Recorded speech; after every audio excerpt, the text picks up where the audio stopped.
Hello guys, today I will be showing you how to block ads on Windows.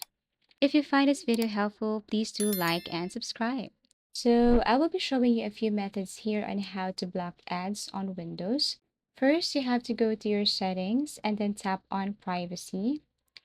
And the first one here, you have to make sure that you turn this one off.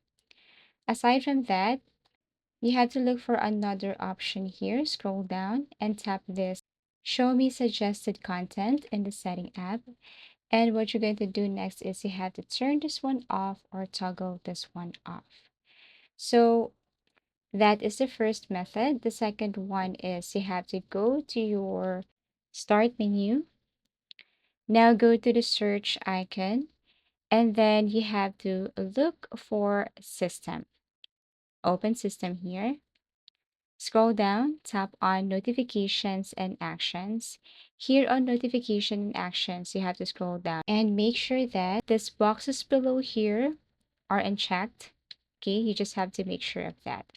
Now, the third method here is go back to your search menu, and then this time you have to look for personalization.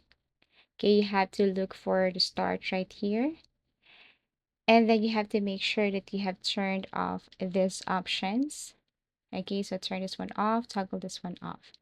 And that is the third method here. And last method, go to your local list, right click, go to properties, and then go to view, and then uncheck this show sync provider notifications. Tap apply, tap OK. And that's it. Thank you for watching and see you again in our next video tutorials.